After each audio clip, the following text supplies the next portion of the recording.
Going on, everybody? Welcome to the Lore Reloaded. Hey, check me out at twitter.com/Lore Reloaded. Getting more people there every day. I really want to try to build up my Twitter. So if you do have a Twitter, check me out there.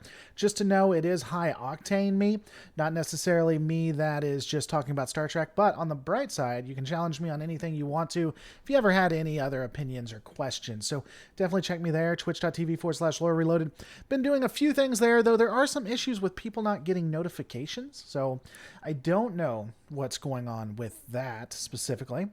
So I am going to give it a second to let people come in while we're waiting, just to let you guys know I'm trying something new to see if I can give you guys a little bit of a better product. So instead of doing a video every day, which I may still do, but probably not, I am going to try to give videos every other day, which will be a little bit more in depth. Hopefully you've been noticing that with the Dominion War in the last 2 or 3 videos. Those have been a bit more in depth than what I usually do. And then on off days where I'm doing research, scripting, and taking my time, I'm going to try to stream for as long as I can. My goal is to stream for 3 or 4 hours, or maybe split it up and do some in the morning and some in the evening. And hopefully with the better videos, as well as you guys coming and hanging out here, it'll all work out to what I was making beforehand, and I don't have to make these what I would consider subpar videos that I have been. Of course, I never like any of the videos I do, so there is that. What's going on, Yorktown? Hope you're doing well. Charles Ryan Lee up in the house, Zero BS Reviews, which is always good to have no BS reviews. So it's good that there's 0 there. Shrone Moore up in the house. Shrone Moore, you got the notification. Good. I wasn't talking about the notification for YouTube specifically. I was talking about the Twitch notifications, because those... And it may be on my side. Maybe I'm just doing it wrong. I am not a Twitch connoisseur. But I'm still trying to figure out what's going on, Justice Ag. We got Sci-Fi Nation into his house. So, as I was saying beforehand, if you're just joining, this stream may go on longer than what we're used to, because this is going to be a quote-unquote stream day. So we're going to move on from topic to topic, whatever you guys want to talk about, whatever we want to get into. But the first thing I wanted to kind of discuss was the Section 31 series that's coming out, and their take on it. I was very interested to see what they are going to be attempting to do when it comes to the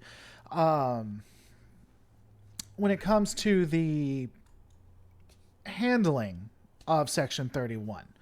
Of course, it came from Star Trek Discovery, and I do somewhat believe, what's that saying?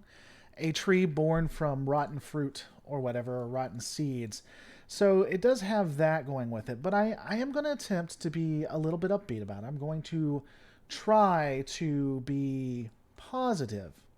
But the more I look at it, the more it does make me kind of tilt my head and look at it kind of oddly. Now, the reason why is because of how they're promoting the movie, specifically how they're promoting the series that's going to come out.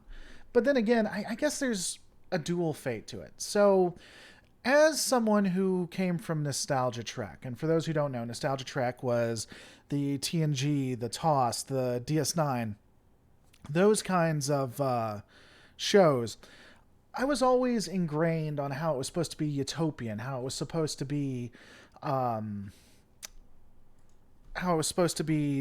pinnacle of humanity.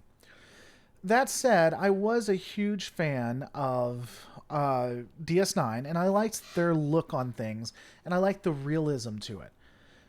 So what they're trying to do now, though, it seems like, is they're trying to take Section 31, arguably the most defining point of DS9's attempt to disassociate itself from TNG and from Voyager. The attempt, what's going on, Bird of Prey? The attempt to show that this isn't your grandpa's Trek.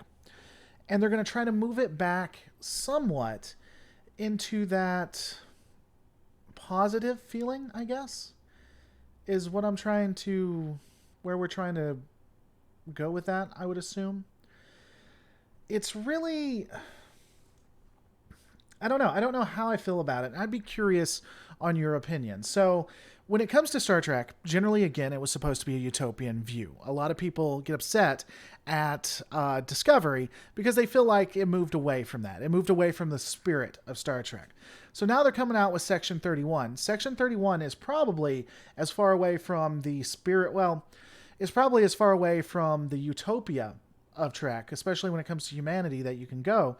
But they're trying to give it a light-hearted, humorous nature. And I would be very curious what your guys' opinion is when it comes to that. I'm trying to look up I had a specific article by Trek Movie that I wanted to read, and I don't know where that is, so I'm trying to find that real quick. Probably I'm not going to be able to find it now that I lost it. Because you guys are here, and that would make a ton of sense, right? What are your guys' opinions? Let me know in the comments below. Let me know right now. Any Section 31 series without Sloane is invalid. I could almost agree with that. Though I wonder if the character would be exceptionally old. I don't even know how you'd bring him in, you know? Considering that everyone Section 31 found out by Starfleet, they get turned in and arrested / court-martialed and snitched out to who they were espionaging on, how would their show work? I don't think there's ever been any canon confirmation of that. Section 31, to my knowledge, had never been found out. Remember that Stephen Bear wanted DS9 to have a darker tone than other Trek that has gone before. Yeah, and I would agree with that, Charles Ryan Lee, that DS9 wanted to be darker. They wanted to take a different approach. They wanted to be not your grandpa's Star Trek. They wanted to be, they wanted to push the envelope. So the Prime Directive was ignored a lot. You have heroes that are poisoning planets and moral quandaries like Section 31. Though, that said, I would say the spirit of Trek, that ultimately they were striving to be more than the sum of their parts, they were striving to be this utopian goal, was still there. I don't feel that in Star Trek Discovery at all. I feel like it has just changed dramatically. I'm open to that conversation, though. I'm open to the breakdown of that. And I don't... Here's what's intriguing, though. So they break the mold with Star Trek Discovery. So they always did... One thing about Star Trek, it always tried something new. It always tried to move boundaries. They did sincerely attempt to be innovative. And so for Discovery, I would say that they kept that they did attempt to do something innovative. They did attempt to do something different. I don't think it worked. I think they went far too lopsided on that. But they did attempt to do something else. Now, they're going to go from Star Trek Discovery, which I think was rarely comical, and move it to something that's supposed to be lighthearted, using Section 31, the most barbaric and baser organization that Starfleet has ever had. Yosef Petrick helping me out. Thank you so much. I truly appreciate it, guys. One of the things I said I'm trying is I'm going to be live streaming longer on certain days. And basically that's what I'm doing for the day. And we're going to see how it is. If I can make my bread doing that, then that's what we'll continue to do. But every other day I will have better videos than what I've had beforehand. Yosef Petrick, lighthearted is a no. I want Winter Soldier style. You know, when I think Section 31, I really do think... I think dark, I think moral quandaries, I think of something that challenges you. I think gray area. Because I think that Section 31, the way I see it, and if I was writing Section 31, it would be all about the ambiguous. The question, do you kill one person to save 30? And I would be a lot more in depth, and the moral quandaries would be a lot more complicated and a lot more nuanced. But that would be what it was about. Existing in a world to try to create something that you couldn't live in. It would be like Firefly, what was it? Not the agent, but the black guy that's trying to kill him in the Firefly movie. It would be that guy. They would create a world that they could not live in. And that's how I would write Section 31. That said, everyone would be very, very pissed. And here's the problem with creating the Star Trek Section 31 overall. There's no way to win. There is no way you can win. If you create Section 31 the way I think that it is meant, which would be moral quandary, which would be darker, which would be does Starfleet even, or does the Federation even deserve to exist with Section 31? Then you would get hit because it's like, oh, this is not the utopia. This is not Gene's vision. If you do it lighthearted, people are going to come and they're going to say, well, that's not what Section 31 is supposed to be. Section 31 is not supposed to be lighthearted. It's not a romp. It's dark. So you cannot win making a Section 30. I would almost not do it. I'm talking myself out of doing a Section 31 series, personally, because it's not worth it. I don't know. Timothy Wellington, not related, but I think it is worth talking about. Hey, Laura, sorry I'm late. Just came from a science channel debating with flat earthers. While some people are so hard-headed and stupid today, I did not know we had such hard-headed people in our world. Well, if you want to talk with flat earthers, but in our section in Star Trek, then you should talk to anyone who believes in the 25% required change, like that whole licensing thing. They are the anti-vaxxers and flat earthers of our age. So if you want to do that over here, I would suggest engaging one of them. Add Gray Jedi to Section 31 show to make sure it has plenty of gray area and old people, although that might make it blue and not gray.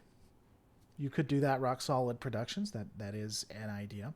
A good Section 31 show would be a show about tough moral decisions, akin to basically the trolley problem, the TV show. Yeah, I mean, that's how I would make it, but I just don't... That is not the vision that Gene had, and that would be antithetical to TNG. It would be antithetical to most of DS9.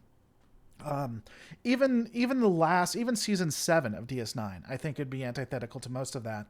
And it's just...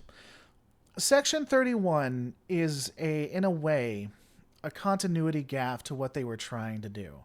And so there's no way that you could create Section 31 and have it be something that people are going to like. They're going to hate it regardless. So Star Trek Picard, you could make work. Star Trek Discovery, you could make work. Section 31, I just don't know. Section 31 could work if it's done like Agents of S.H.I.E.L.D. Yeah, the difference is in the Marvel Universe, you have moral grayness. You have the questioning of, are the good guys the baddies? I just don't know. Hey, man, only in from work. What have I missed? Haven't missed anything just yet, DeHawk86. The show should be someone new to Section 31, a former Starfleet officer, much like Julian.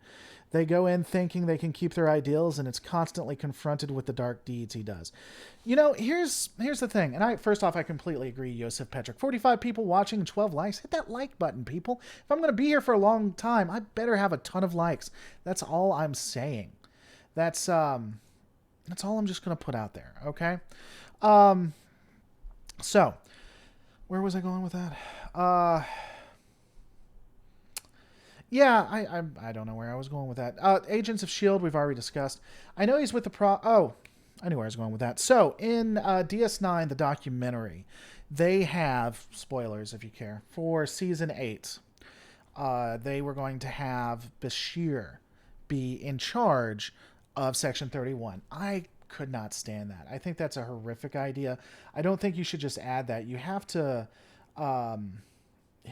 really explain it, that just wouldn't make a lot of sense to me. Ani was definitely inspired by Section 31, a rogue group plotting and getting into different species, allied or not, committing war crimes. Oni?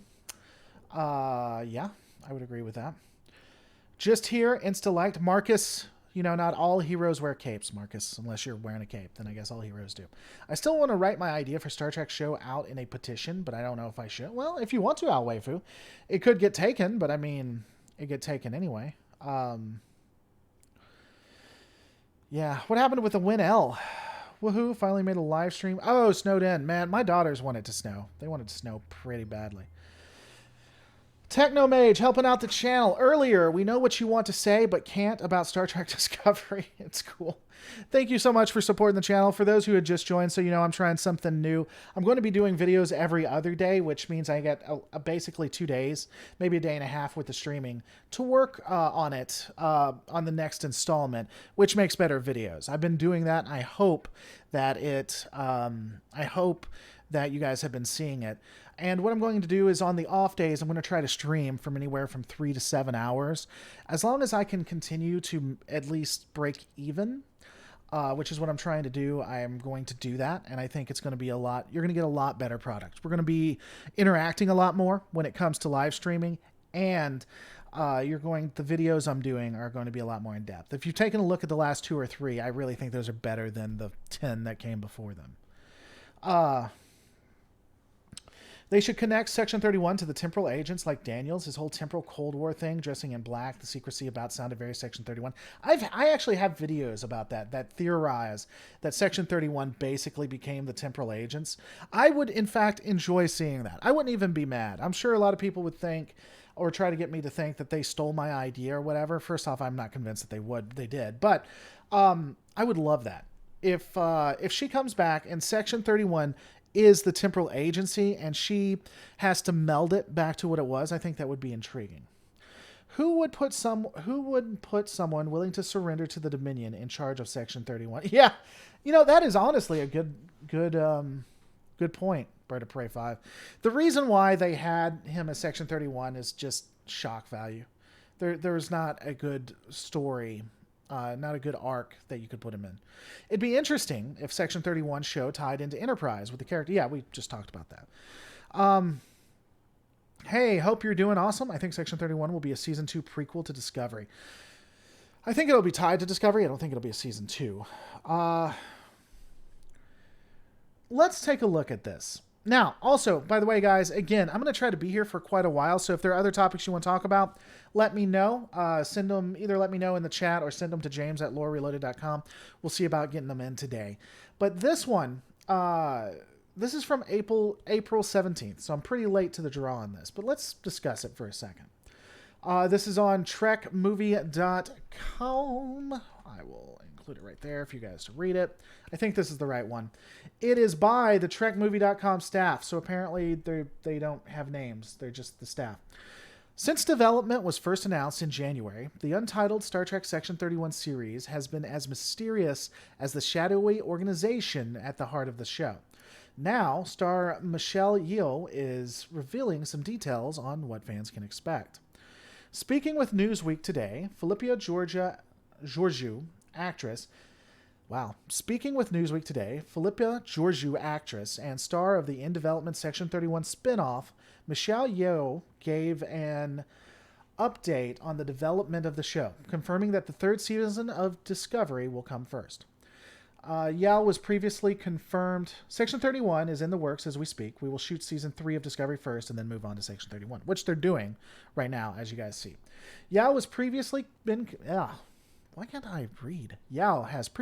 confirmed to be a part of the 3rd season of Discovery, which will begin production in July, yada, yada, yada. Where is it?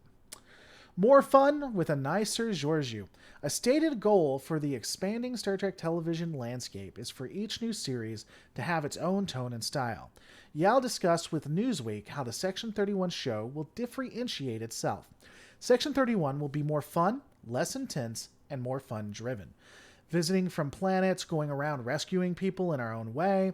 This idea of a more fun show fits with Bo Yoon Kim's statement earlier this year that the show will not be dark and will stay true to what Star Trek represents. F off, no. That was me saying F off, not them. In the new interview, Michelle Yeoh also talked about her former Terran Emperor's growth during the 2nd season of Discovery. So she's come around to understanding that if I don't kill first and ask questions later, we can sit around and think about it a bit more.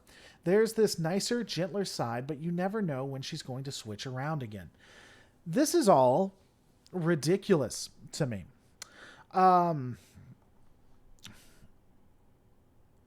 There's a couple of reasons why. So the first off is, again, I don't think you can have Section 31 and have it to the spirit of Star Trek or what Trek was meant to be. I just don't think that can happen. More importantly, well, not more importantly, as importantly, looking at Georgiou, her arc in season 2 of Discovery didn't change that much. And that is a unreasonable change for the character. I have talked about this quite a bit, but there is a theory when it comes to crafting characters. So for those who are writers, those filmmakers, or if you just find it interesting to see story arcs and how things develop, there are basically 5 levels to a character. Technically 6, but there are 6 levels, but generally we only look at character level 1 to character level 5, because the character level 0 is literally something no one could ever identify with. The reason why you have 5 character levels is that's how the audience is going to identify with you, right? And so character level 1 is a loner, someone who is by themselves, someone who only cares about themselves. Character level 5 is someone who is basically all about whatever their goal is or their organization. So humanity or what the Federation. And both character 1 and character 5 are really bad places to be. Generally, they're not very compatible with humanity. They're generally the villains in one way or another. It's very rare that you have a character level 1 or character level 5 that are the protagonist and stay the protagonist, unless you're looking at rom-coms, and that's a whole different thing. Or romances. Doesn't even have to be rom-com. I would say, in my opinion, because a character level 1 is a loner, someone who only cares about themselves, doesn't care what happens to others. Generally. That's one character level 1 type. I'm trying to keep this very high level. I'm sorry if I'm confusing. And so, she'd be a character level 1. She only ever cared about herself. She only ever cared about getting what's hers. That kind of works for Section 31. I would say that she would be someone who is chaotic and chaotic evil, if D&D is a lot better. And she worked with whoever suited her. But now they're saying, well, she's going to be a lot more fun. She's going to be a lot lighthearted. She's going to care about the group and sit around and talk about stuff. That's basically a character level 3, right? And to go just from one to the other breaks the fourth wall. It hurts it immensely. And in season 2, that did not happen. Yeah, she cared about... she came to care about Michael, because Michael is Space Jesus for Discovery, and everybody loves Michael. But she doesn't really care about the whole. And so it doesn't work for the character at all. You know? It's not what Star Trek was meant to be, and you're taking a character who has no business. It's like 7 of 9.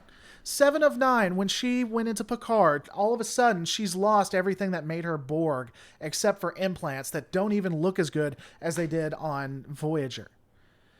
Right?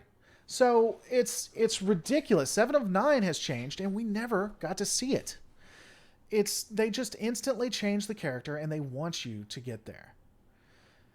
It's stupid. Sorry, guys. I know I got nerdy there. I need to stop doing that.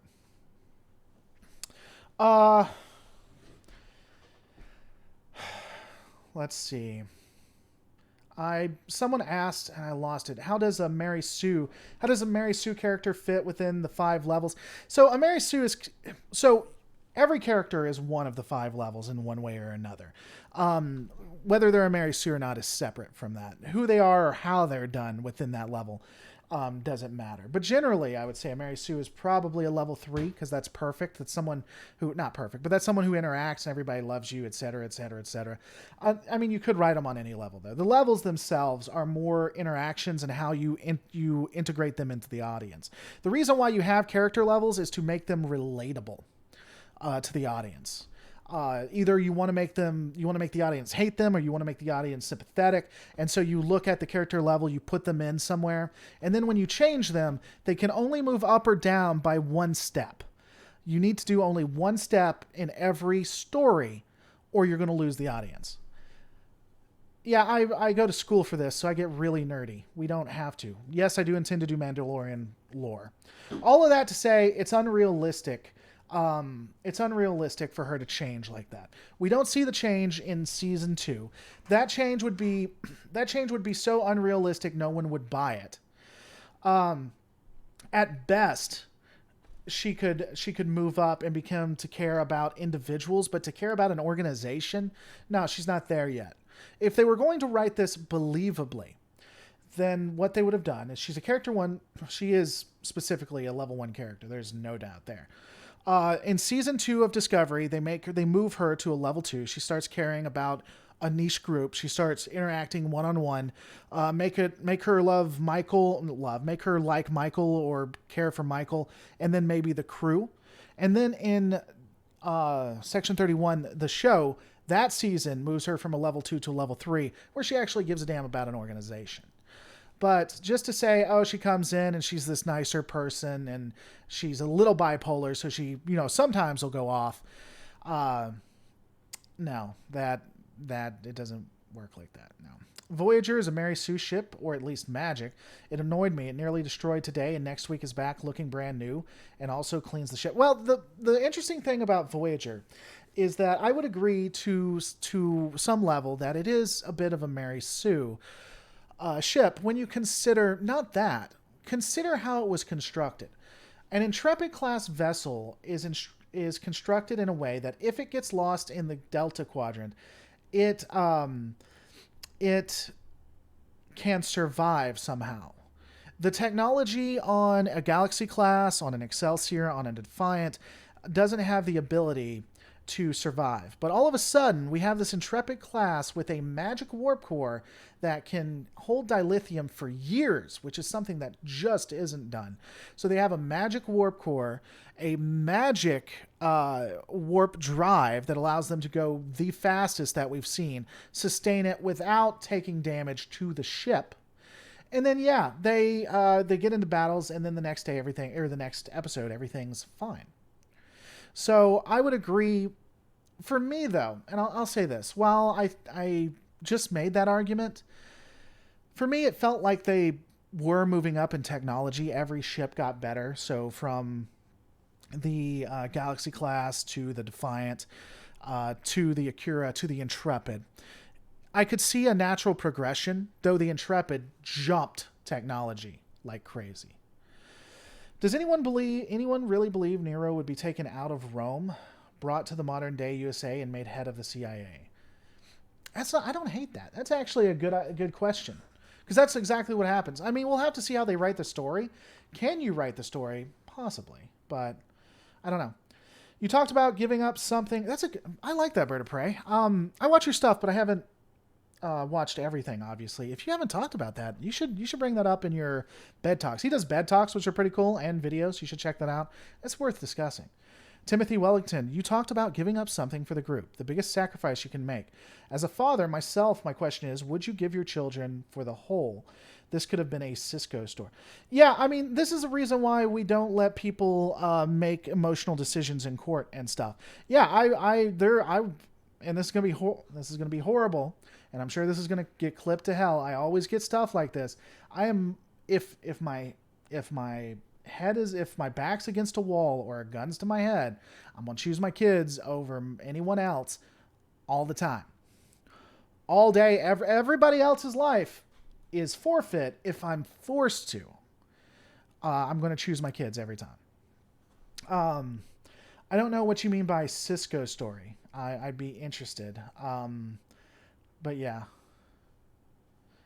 In our review of Dagger of the Mind, the Vile Child and I noted that Federation practices form of memory wipes as psychological therapy. Maybe Section 31 erased some of Mira Georgiou's mind. I don't know. We'll have to see. It would be intriguing to me. By the way, 61 people watching, only 31 likes. Hit that like button. I don't know that I would like that, though. I don't want her to remove her mind, but I just don't think she fits. I don't know. We're going to have to see it. I mean, it is possible to write a story where she somehow gets in there, but the character change, as described here, is so utterly unreasonable that I don't see it happening. Well, the historic Nero was not nearly as bad as public historic perception. Okay. I would sacrifice myself before my children or my wife. Well, Charles, I would not only sacrifice myself before my children, I don't have a wife, but before my children, I'd sacrifice other people before my children. And if people don't like that, it's the truth. That's the way I would roll. You know, I've always said I wouldn't just die for my kids. I would live in destitution. Because I think death can be an easy way out. I would do whatever I needed for my kids to prosper. And if that meant living a hellish life myself, I would willingly do that. Can they move her to a level 2 in season 3 and have her enter section 31 as a level... I wouldn't say enter section 31 as a level 3. In season 3, yeah. And I think, in theory, they're already moving her into a level 2, in my opinion. So, I don't want to get too deep into it. What's going on? Seshlavsky. Hope you're doing well. A level 2, so depending on the genre, the levels can be modified a little bit to more do it. So a romantic movie, a romance, the levels are a little bit different than a science fiction or action. In a character level 2 basically means that you start to care more than just yourself. You begin interacting with other people. Generally, people say that you care about someone else, and it's more a romantic link. It doesn't have to be, in my opinion. And I think that in season 2, they are moving her that way to a small degree. And in season 3, they definitely could get her there. And the smaller group could be a niche of friends. So it could be, for instance, Michael. It could be Saru. It could be the main characters. And then in section 31, season 1, she realizes when she likes a group of characters that she can like a whole, that she can stand for ideals. And so I think that you could get her there, but they just want her to instantly go there. And that's what happened with 7 of 9, too. 7 of 9 started out... 7 of 9 is the perfect story of how you do it right. Watch her arc from beginning to the end. She starts out as clearly a level 1. She was a drone, a part of a hive mind. She didn't understand any concepts beyond self. Well, in theory, I guess you could argue she was a level 5. I'd have to think about that. Either way, she's a level 1 or a level 5. And then maybe she starts out as a level 5 as a drone and then becomes only to herself, not understanding personal interactions at a level 1. I'm getting off course. So anyway, from there, she moves and she has a connection with Janeway, which moves her into the second level, which moves her to understanding you can care more than just yourself. You can care about the group. And then from there, as she progresses in the next season, she cares about Voyager. Voyager becomes her home. That's level 3. That's caring about a group. And even the ideals of the Federation, I would say. And that was the completion of her arc, moving from being a drone, only ever knowing hive, only ever knowing really self, or hearing, again, from God, I don't want to get into it, being one of the toxic, we'll say, levels, and then moving to level 3. In theory, wouldn't deciding to kill your ancestor and undertaking the task yield immediate results? You would instantly vanish if you were successful. Yeah, I'm going to go with Mr. O'Brien on that and say I hate temporal paradoxes and things of that. By the way, that is a horrific way to live your life. The needs of the few outweighs the needs of the many. They tried to make that sound like that was like noble or whatever. That is horrific. The Vulcans have some very toxic ideologies. Timothy Wellington, I also agree with you, Laura. This is why families should not be allowed to serve on the same starships, because if I was the captain of a starship, any one of my 4 children were on, I would pick my kids. Yeah, the families are horrific, a bad idea, the way Starfleet does it. Absolutely. 7 of 9 was always a sex object for the writers. I don't know if there were levels of character you can elevate. I disagree, Winnell. I completely disagree. I would say they did choose her for sexual appeal, and I would say that they flaunted her body. I'm not saying that didn't happen, but the writing of her story was done well. Her character progression was done well. It just was, in my opinion. You can see her from when she starts to when she ends. When she starts with Janeway talking about self, how she's going to get back to being a part of the collective, and fighting her at almost every instance, to the series finale, fighting with future Janeway, the mass murderer future Janeway, about how she cares more about just Voyager, how she cares more about the ideals. Those are two different people. The needs of the many outweigh the needs of the few is mob rule. I agree. Georgiou had a connection with Burnham. They both had connections to each other. Dude, oh yeah, I forgot SC is here, so obviously, none of us can. I can write. The other way around. Needs of the many outweigh the needs of the few. I think either way of that. I think I don't. Only a Sith Justice Ag deals in absolutes. I think it's more nuanced than that. I think there is a middle ground. I do. Her love story with Chakotay never made sense. Well, yeah, I agree. Her love story with anybody. I mean, Star Trek sucks at writing love stories. I'm sorry. It's one of the things Lore Runner is absolutely wrong on. There is not a good matching, in my opinion. I don't think. Maybe Kira and Odo. But there's not a lot of good matchings. They just don't write love stories well at all. The parallel progression of 7 of 9 and the Doctor's pursuit of humanity was handled well. I agree. I think it was handled very interesting. I love 7 of 9. She started as level 1 and ended as level 3. Now all the Voyager, she suffered from bad writing. Now, like all of Voyager, she suffered from bad writing. Yeah. Well, I'm kind of big boned myself, Christian. By the way, thank you guys for watching. Those who are watching, just so you know, I am trying to do something where I'll be streaming a lot more every other day. I'm going to try to stream quite a bit. And then I am not going to have as many videos uploaded, but those videos are going to have more work put into them. And I think we're going to do better. As long as I can at least break even, that's what I'm trying to do. So if you're watching this, I appreciate it. It'll probably be every other day that I do this. So like today and then Thursday, maybe Saturday. I don't know because I am going to be entertaining a friend.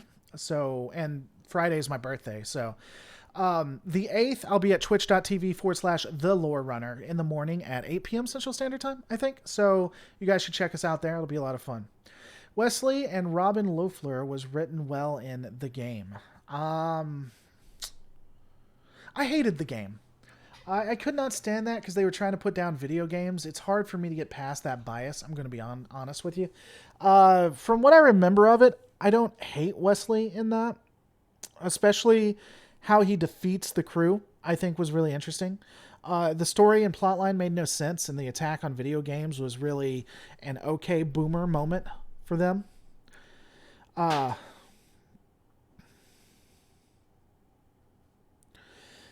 Happy early birthday. Thank you, Roxala. Thank you, guys. The needs of the many outweigh the needs of the few as long as you do not exempt the rights of either. I think that that's just contradictory, Vile.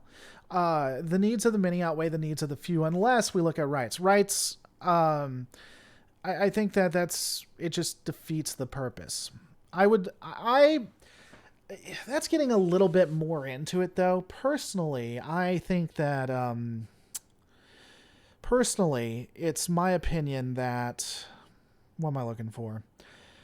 Overall, human happiness is what you need to move towards, but it's really nuanced and that's really hard to get to. You just can't break it down into cookie cutter logic or, what is it? The Chinese cookies or whatever they are. It's just not that simple. Unfortunately, we're humans. We don't do simple. I thought a relationship between Data and 7 of 9 would be interesting to explore. I don't know how that would work. I gotta be honest. What would you think of Georgiou moving 2 steps after a traumatic experience like Jakar in B5? She may have been a level 3, but circumstances forced her to be a 1. So here's the way that character theory works. And there's multiple character theories. That's the one I subscribe to. You have to push them. It is possible to jump multiple rungs. But generally when you do, the audience can't keep up. It's all about story writing and relating to a human audience. That's why the levels exist at all. So generally you create a character, you put them in one of these levels, and they only ever progress up 1 rung or down rung per story. And this is an in-depth story. They can't just stub their toe. If you have them fall all the way down, that is possible to do and possible for it to be related. It's exceptionally difficult and is jarring. You're talking about Jakar and his movement. I'll have to go back and think about that. I will be doing Mandalorian lore. I know that's like 30 minutes late, but I wanted to address that. I will be doing Mandalorian lore. I'm trying to think and remember Jakar's jump. I feel like it was jarring to me, but I could be wrong on that. I'd have to rewatch it. Who would be a good match for Keiko? Satan, I guess. Satan would be a wonderful match. I think that's probably, unless that's her father, but then again, if it's Satan, I guess they wouldn't care about incest. Keiko was horrifically written. She's written so badly. She's just a bad character. They could have done more with her. They could have made it work, but that's what makes him Moses, like Prince of Egypt. Moses never chose to be a religious icon or even a rebel leader. Yeah, I would just have to rewatch the arc, because we may disagree on the movement. It's your point that he moved up or down multiple rungs, but it is possible for something substantial to happen, but move up. Don't shake your head at me, Gregorgas. Kagorogers. John Smith is your name. Don't shake your head. Kind of heard your rant about Georgiou being non-redeemable, but the mirror aspect proves that wrong. Even the original series, didn't Kirk try to appeal to Mirror Spock, knowing that he was capable? SC, this is symptomatic. This is the perfect example of the issues between you and me. Can you please go back and clip out where I said she wasn't redeemable? I would be very, very interested to see that. In fact, I'll probably donate $50 to a charity if you can say where I specifically say, I say the words, Georgiou is non-redeemable. I'd be curious. Keiko is one of the 18 most attractive women in Trek. Whether she's attractive or not doesn't make her a good character or not. She was an exceptionally bad wife. Honest to God, O'Brien should have dropped it like it's hot. He should have went after a Bajoran honey. He had Kira, who was interested in him. He had a very attractive Cardassian and a Bajoran. He had people all over him. I had to beat him off with a stick. So many better options. But I don't know. I mean, O'Brien must suffer, so I guess he's just used to, maybe he gets off on masochism. I don't know. But yeah, she was a horrifically written character. Doesn't your cat ever fall? No, he does. In fact, like if I'm playing a game, I'll get so frustrated and I'll move back really quickly. He's gotten so used to being up there, he doesn't fall off at all. I can move anyway. I'll mess with him. I don't mean on a thing. Oh, you don't want to get pet? What'll happen? It will mess with him. I don't mean to, but like if I lean back, he sometimes has to grab on because he isn't used to it, but. And a lot of people get confused. Going back to the Keiko thing, a lot of people get confused about this specific thing. Is that... Sorry, let me adjust this. I don't mind the actress Keiko, the actress who played Keiko. I don't mind Keiko as a concept. She's just written exceptionally bad. That's my point. She's written in a way to punish O'Brien. The way they make her act is bad. And thus, as a wife, as a character, she's just not good. She goes and stays for extended periods of time on Bajor, on Earth, not looking at the Dominion War, not when O'Brien tells her to go, but she just goes and does her own thing and then gets upset with him. Gets so exceptionally upset with him when he tries to work in their bedroom, when he tries to do other things. She is, to be fair to Keiko, she was going through a rough time herself. What the hell was it? Was from TNG all the way to the end of DS9? What the hell happened? I mean, is her life just rough?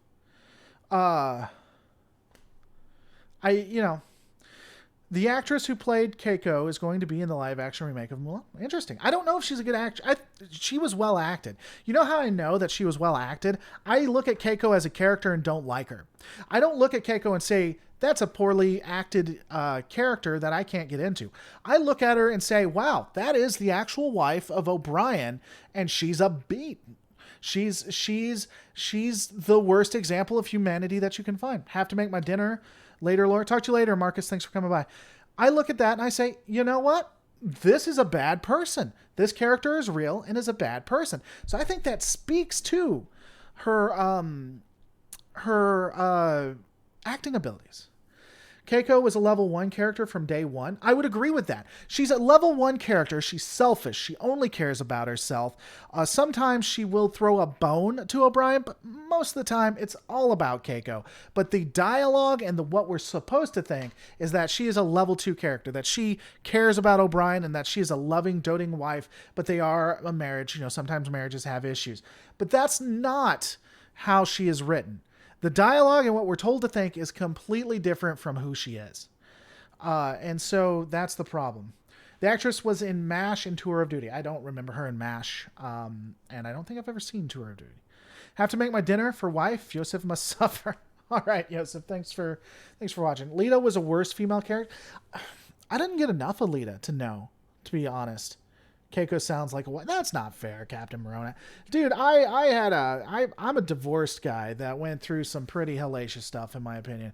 And I don't know. I think marriage and I think that you can have a good relationship. But if you're joking, I get the joke. Lita was a worst female. I don't think Lita was a worst female character. I don't think we saw enough of Lita. She was eye candy for sure, by the writers. And they made her a little ditzy. I don't think they expanded on it enough. I don't think we have enough of her to know. Do you think Georgiou descended from Hoshi Sato because she became empress and married? That'd be interesting. I wouldn't hate that. I think it would be very I think it'd be very interesting is after Sato took control, she began a line of succession and only females could be the emperor. And they kept the name Emperor. I think that would be very interesting. I wouldn't hate that. The needs of the many outweigh the needs of the few could be interpreted subjectively depending on how your interpretation. Yes, Justice Hag. 20 minutes ago, I would agree that depending on your interpretation. Is my cloaking device turned on? It is, Jeff Franklin. Can't see a thing you're saying, buddy. If I missed something, re-ask. I'm sorry if I missed your thing. Maybe it's because I'm from an Irish family. I've seen couples go at it and then have tender moments. There had to be something to keep those two together. Yeah, it's called law. Or it's called O'Brien must suffer, and he's used to being treated like garbage, and so he thinks that's why he's supposed to. He's basically an abuse victim. Those could be reasons. But here's my thing, Kagrowers. It's not about seeing couples going at it and then having tender moments and loving each other in the end. It has nothing to do with that. She constantly berated him and treated him poorly. It was an abusive relationship.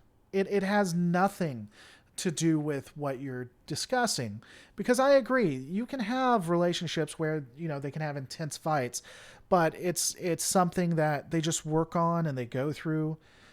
But that's not what she had. He was married to an abusive spouse. He just was. And when I say that, you can have abuse that's not physical. I do think that she mentally abused him, and that's just my opinion. I know that's going to make a lot of people mad. Hey, I'm prepared for it. It's whatever. Go to Reddit and make your little comments, because apparently that's the thing to do. But I sincerely believe that. And I know that's not what they were going for. One of the reasons why I don't really hammer it all that much is it's just, they weren't trying to do that. It's just the writing. Again, the end goal, and this is why this is a meme, right? The end goal was always to give O'Brien a bad day. Generally, to give O'Brien a bad day.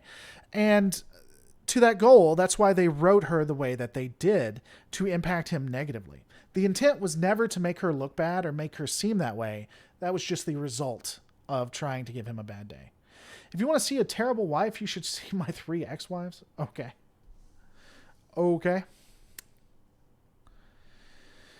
Yeah, I don't, Jeff, are you asking me something, buddy? Because I sincerely, I'm missing it. I don't mean to. I apologize if I am. Um, you gonna hear me? Wow, my microphone is muted. Yeah, I'm pretty much a god in that respect. So, um, it's just, um,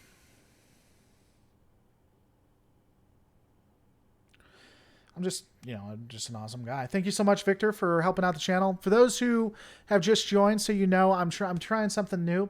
I'm going to be streaming anywhere from 3 to 7 hours every other day, and then doing more researched and more in-depth videos on the other days. I'm hoping that's going to make a better channel for you guys. In order for me to do that and interact this way for this long, it has to be justified and at least have to break even. So I'm hoping that that's what's going to happen. So we're going to see how this goes. Defining abuse is also a very subjective thing. Some people think that saying heck is very abusive. Well, I'd agree, Charles Ryan. I'll agree with this. I think it can be subjective. I think there are objective examples, and you can objectively say something, but some of it can be subjective, and it's based on the person. Like you said, if someone is threatened by heck or is threatened by something you say, then yeah, I think that if you're using it against them, that can be abusive, even if it's not considered generally by society to be an abusive thing. But there are also objective examples. But I think it is something possibly debatable. I have been through 2 divorces. Marriage is very hard. I agree. It is very tough to merge 2 lives. I'd agree with that too. The fact you have to stand up for yourself, male or female. I would agree. Supporting your channel, stay authentic, Lore. Thank you, WinL. Thank you so much for supporting the channel. Appreciate it. 71 people watching, 40 likes. Hit that button.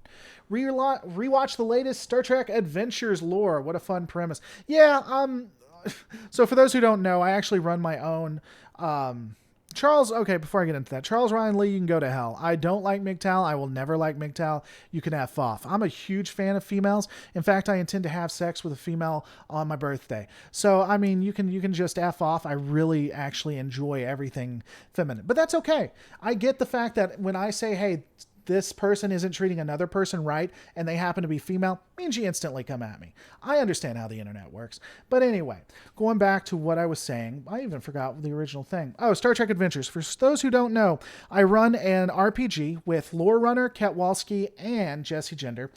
Star Trek Adventures on Mondays, 8 p.m. Central Standard Time, and they are the most corrupt and probably evil Starfleet officers you have ever found. Yeah. Were there any ideal couples in Star Trek?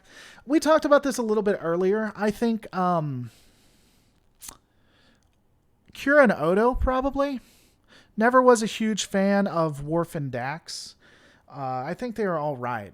I don't know. Has it been 7 years for you already, Laura? It has been 7 years. I don't know what that's in reference, but it has. Unless you're talking about I'm a Vulcan, then yes. Oh, I get it. Pungfar. Yep, there we go. Took me a sec. See, I come back around. I get you. It takes me a minute. Miles O'Brien has had a rough career, worked under a compromised captain during Cardassian battle, was sent to prison, and his wife possessed by a paw. Yeah, and his wife was taken over by an evil entity, too. Yeah, O'Brien must suffer has always been a trope. Riker and Troy, absolutely. Oh, maybe in Picard it'll be a good relationship, but Riker and Troy, for the most part, I don't know. Well, let me think on that for a second. Season 1 and 2. Season 1 for sure. Riker and Troy, unacceptable. Troy was written as a thirsty girl that cared more about bouncing on Riker's lap than doing her job. And she was constantly distracting him. Written in season 2, maybe season 2. Definitely season 3 and on. I do like their relationship the more I think about it. So I could see that because they were very supportive. You didn't see jealousy. You see how they cared for each other. So yeah.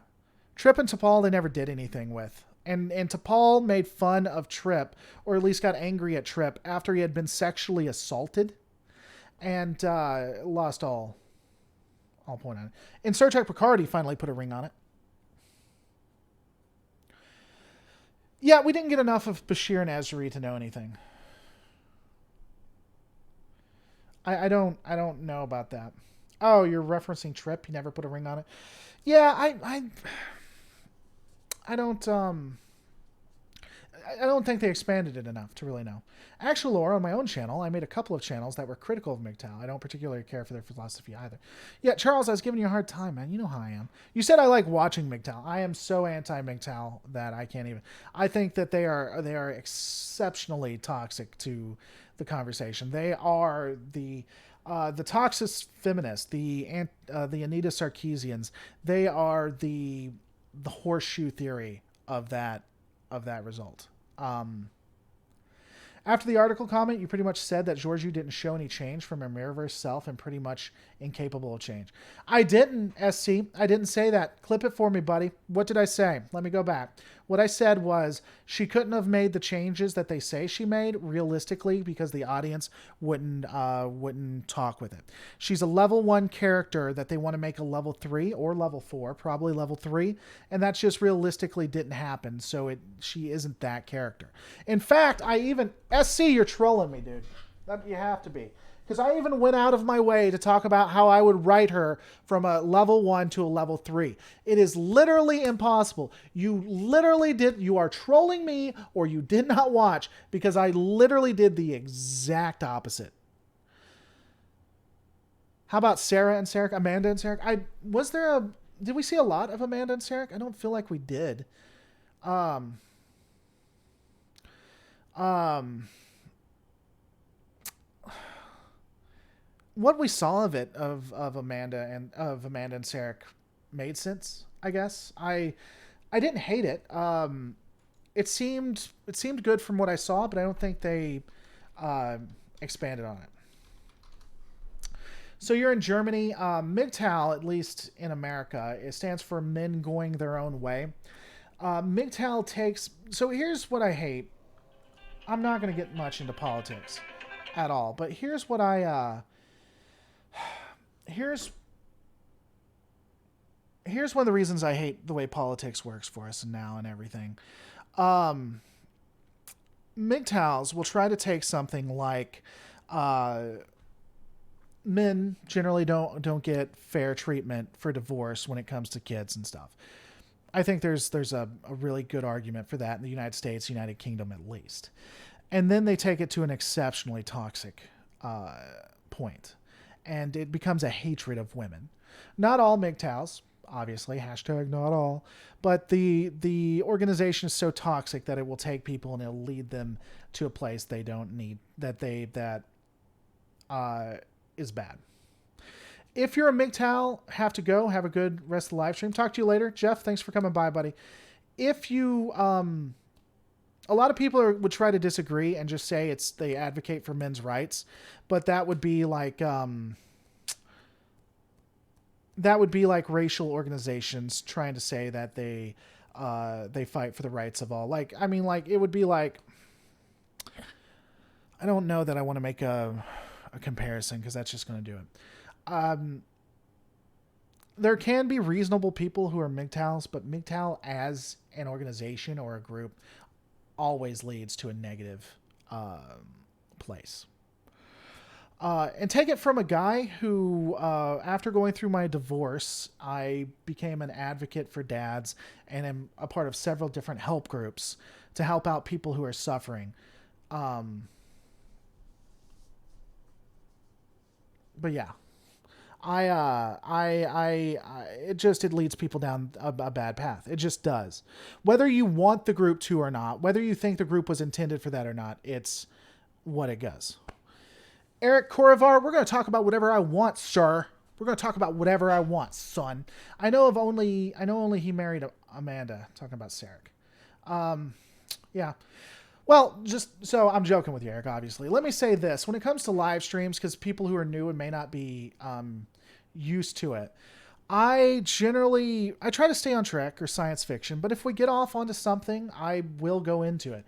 If it looks like it's getting bad or people are starting to fight among each other, then we'll go back to Star Trek, but I'm not against having other conversations, you know? I don't know.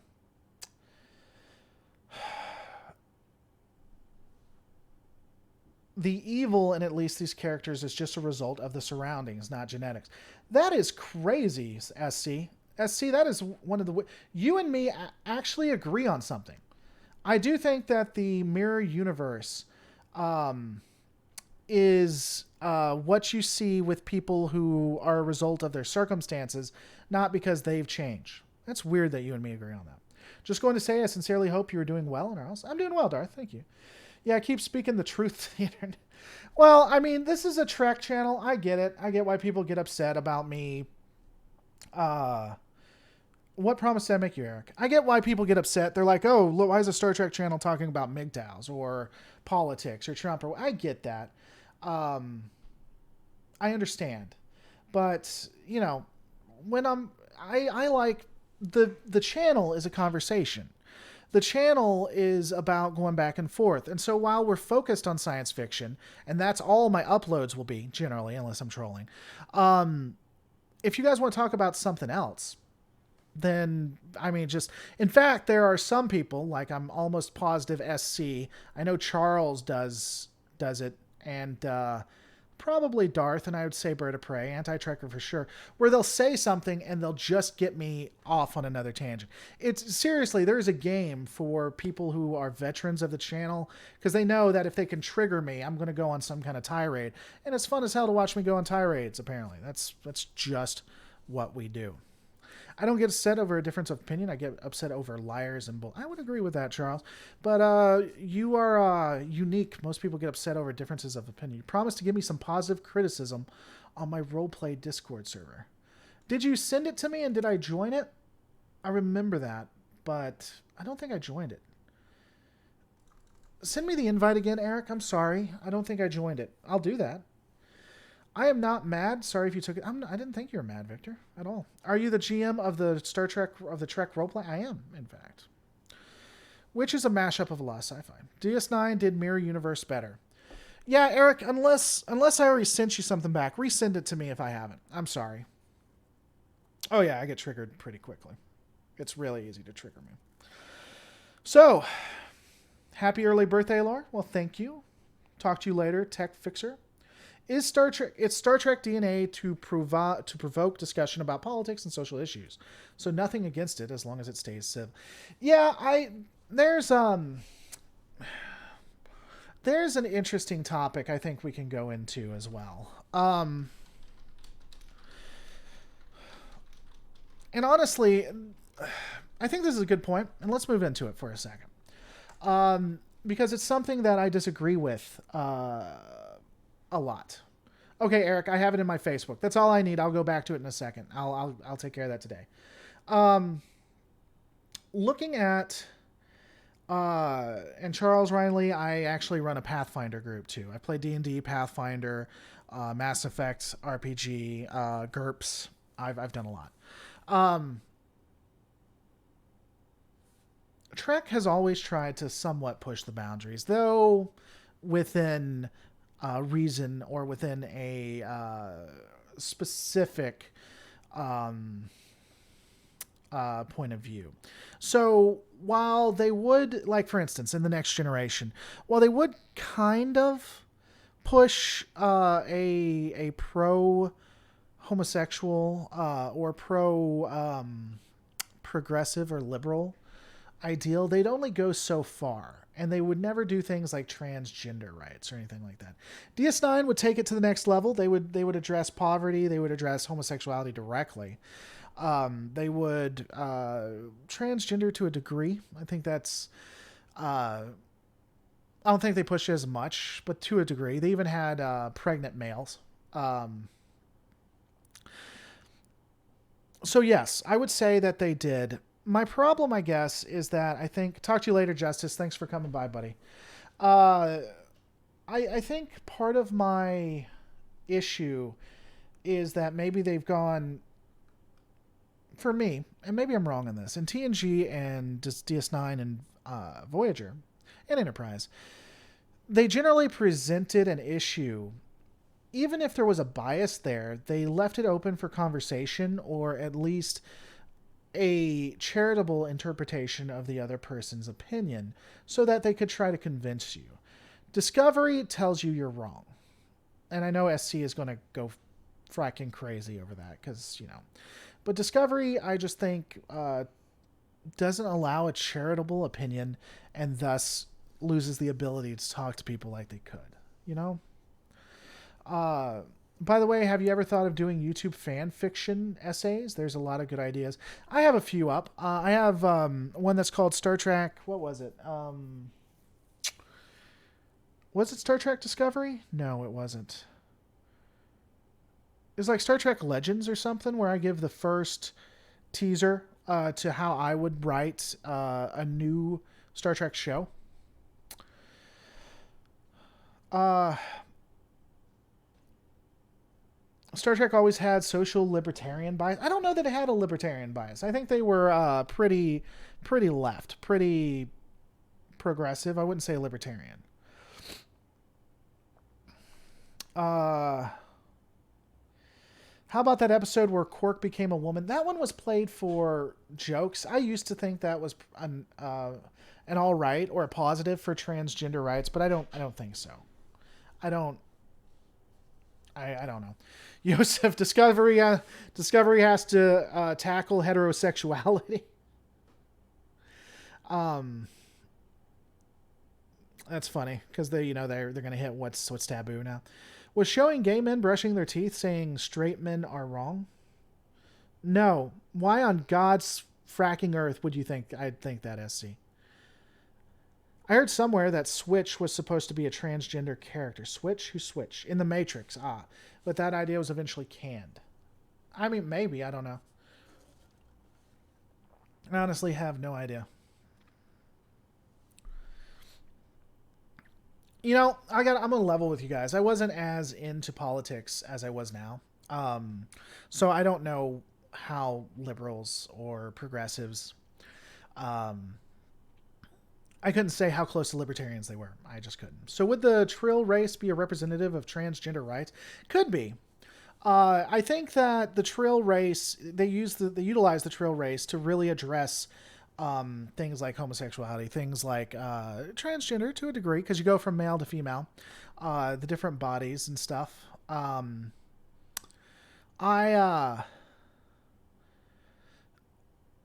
think that was a good use of that race.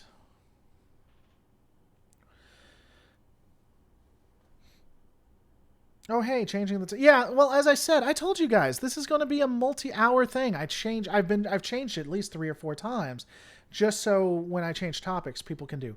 Because you said DSC says you're wrong. They do in some instances say you're wrong. Doesn't mean they always say you're wrong, SC. I'm glad to know that you choose the least charitable option when I say that. But given the directors of The Matrix are themselves transgender, are they? I had no idea the directors were transgender.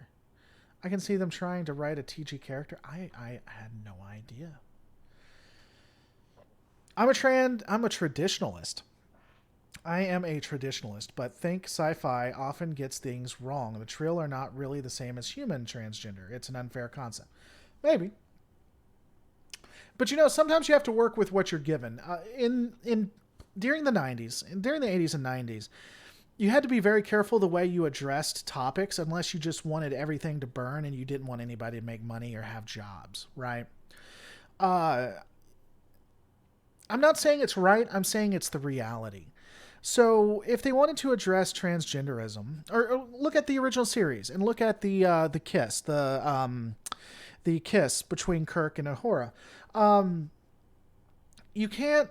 Unfortunately, the way our culture is, and apparently I guess has always been, if I look at it like this, you can try to address things. You can push the edges, but if you go too far, everyone's going to get fired, and then you can't push any kind of agenda. So you always have to be somewhat careful and methodical in the way you do it. So is it a one-to-one comparison when it comes to the Trill? I'll probably agree that it's not. But I don't think that you need that in order to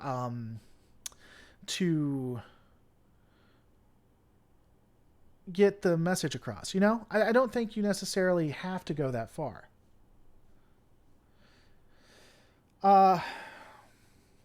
Clearly, Gene Roddenberry didn't believe in democracy. You never see anyone voting in Star Trek. And as for transgender issues, try watching the Orville episode About a Girl. Have I seen that episode? I don't know that I have. I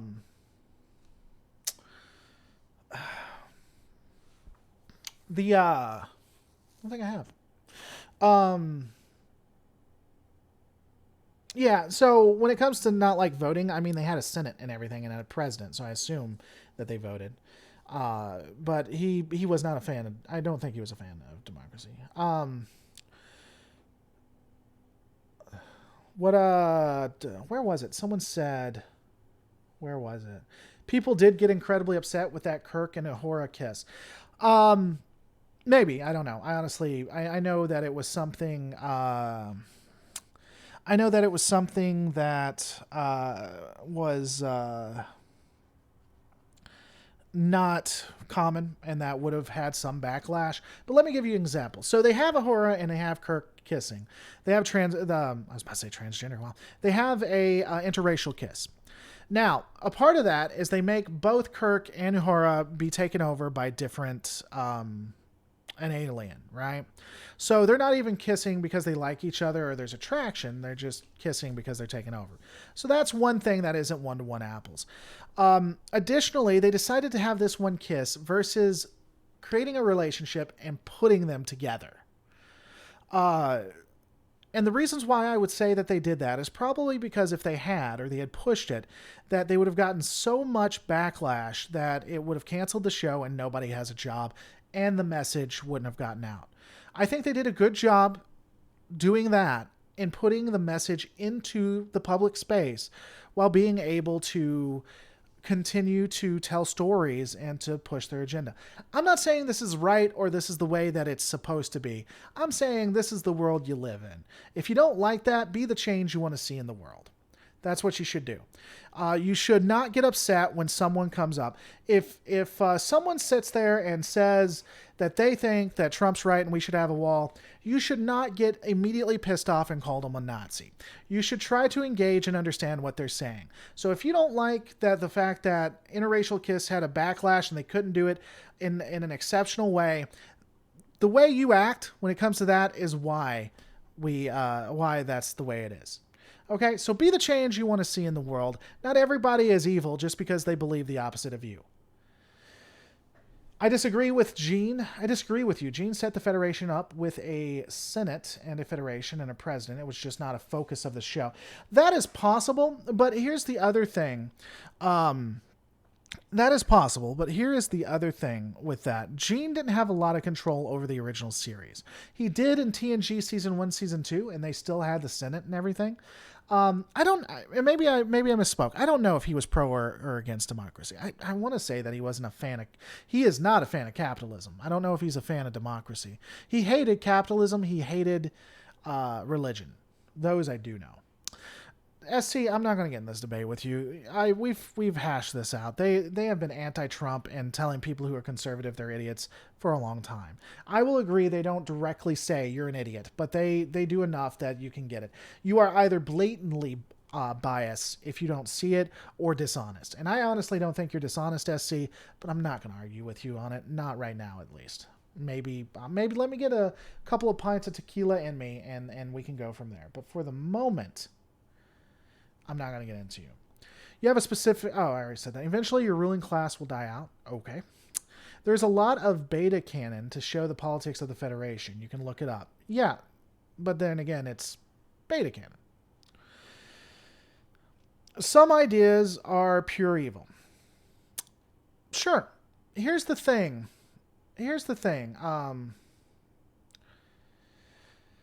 I think someone can be wrong and evil, though, even if very few people are this. Some ideas are pure evil. I'd agree with that. But I'd say this. Most ideas probably aren't, even if they lead to an evil conclusion. And the people who do them definitively aren't. Generally, definitively aren't evil. People who believe the exact opposite of you, Mtaho, even if you believe it's racist and it's wrong and it's evil... Those people themselves probably are not. They're probably just working on bad information. But the fact that you think the person is telling. LOL, so change the room title from politics. We are politics and Trek, sir. SC, we are talking about politics. Just not the way you want to talk about it. But we are talking about politics and Trek. So, I'm from the UK, and I think that Trump's an idiot. Well, many people in the US think Trump is an idiot. So for those who haven't seen it, there's a show called West Wing. And it's exceptional. I really like it. I don't necessarily agree with everything they push in it, but I like the show. And there's a character who is a Republican, and it's all generally Democrats. It's so left-leaning. But she's a Republican, and she's having an argument with one of the main characters, and she says something that I think is just so systemic of our society today. She says, you don't hate the ideas, you hate the people. You know, and that's, I think that's how everything works. A lot of people, they hate the people. Gene was very outspoken about being a socialist and about being very against capitalism. He never said he was against democracies. You can still have a democratic society in socialism. Yeah, it doesn't work the way, I'm not going to get too far into this. Socialism, a socialistic or a socialist democrat, or a socialistic democracy, fundamentally changes from a capitalistic democracy. And it's, I think that you won't have the exact same thing. But can you have a democracy that has socialism as its backbone? Yeah, I don't think it's the exact same. So, what's your opinion on the relationship between Kes and Neelix and Tom and B'Elanna? Kes, I never thought Kes and Neelix was fine. Again, they didn't really do a lot with it. Her just dropping him at a hat, and it's just like, whatever, I'll talk to you later. That didn't make a lot of sense to me. Tom and B'Elanna,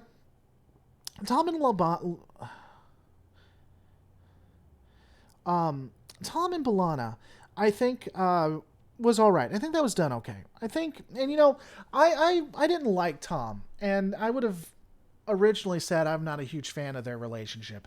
I think Lore Runner has brought me around on that. When you look at how Tom acts, he really does care about people. And so I think that maybe that was done okay, and their relationship was brought together and was more filled out. So I think so.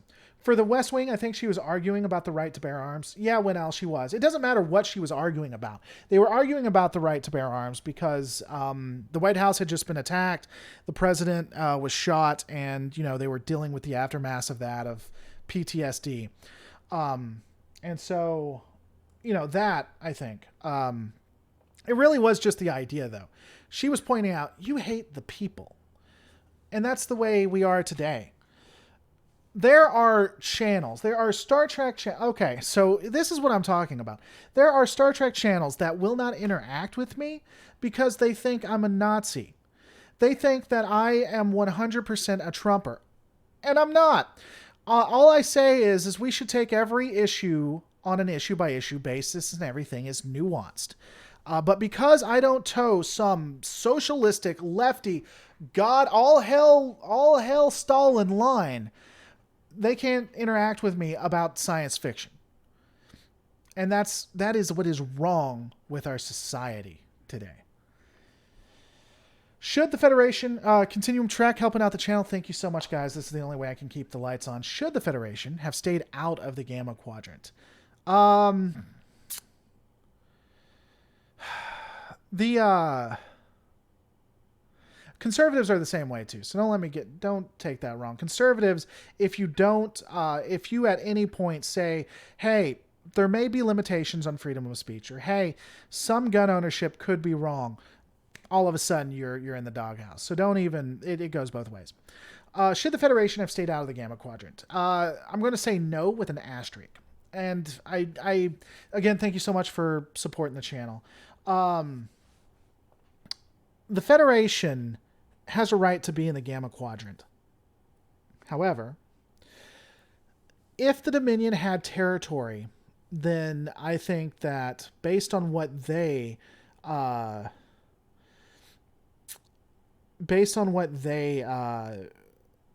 themselves believe, the Federation, Starfleet believes, they shouldn't have encroached on Dominion territory. So possibly going through the wormhole, maybe not. I don't know.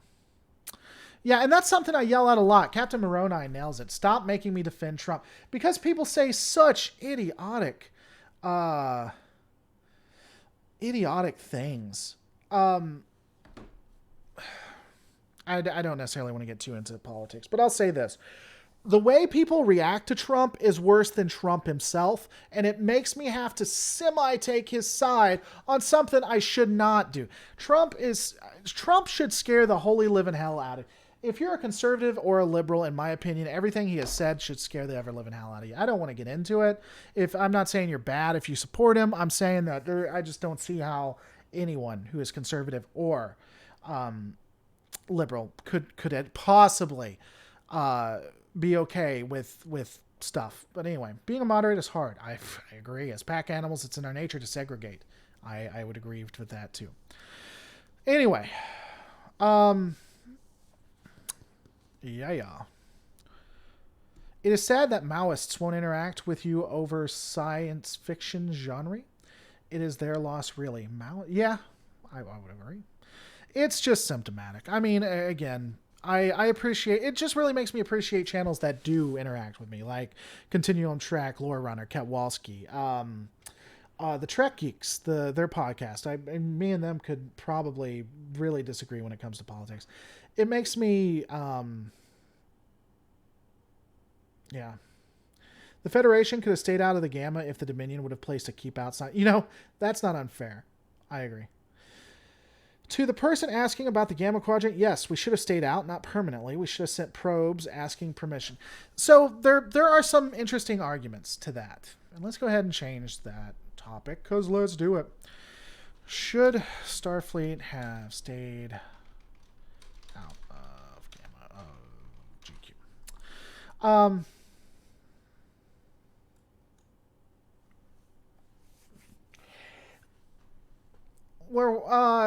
So there's some nuance to that. So the first thing is that Starfleet is all about borders. They're all about respecting.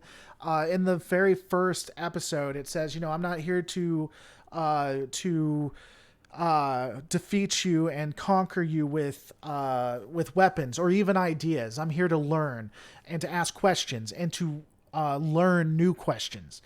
And so if they had went into the Gamma Quadrant, and when the Dominion said, hey, this is our territory, get GTFO, Starfleet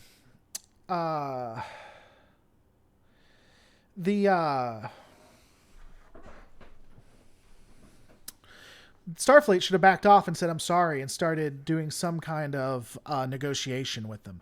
Instead, they pulled a Dax and said, well, you're not the boss of me, and got more people killed. That said, them going into the Gamma Quadrant originally and looking around, I don't think was wrong, because there were no borders. There wasn't anything sitting there telling them not to, right? They don't know what they don't know. That reminds me of the time the great Dr. Flock. I can't do a Ketwalski. For those who don't know, that's Star Trek Adventures. You guys should watch that. I follow Doomcock for my Trek news. I don't always agree with Doomcock. I think sometimes he can be uncharitable, but I do like Doomcock. He's a friend of mine. We used to talk. We don't anymore, not because of anything happened. It's just we went different paths. I'm really happy his channel is exploding, though. I think that was really cool. He's a pretty good channel. I'd suggest people would watch him. Victor Snyder helping out the channel. Thor 2020. Vote for Thor is a vote for free electricity. Man, I'd do that. Oh my God. Electricity is stupid how much it costs. The Federation would respect that and would stay the hell out of there. They didn't, though, Eric. They didn't respect the Dominion's wishes. The Dominion specifically said, you're violating our borders. And they basically said, go to hell. We'll do what we want. And that's what they did. They were the aggressors from day one with the Dominion. They just were. A lot of people get upset about that. A lot of people say that I'm anti-Federation or I'm being edgy. That's just what it created. It's just how it's written. If you don't like that, your issue is with DS9 writers, not me.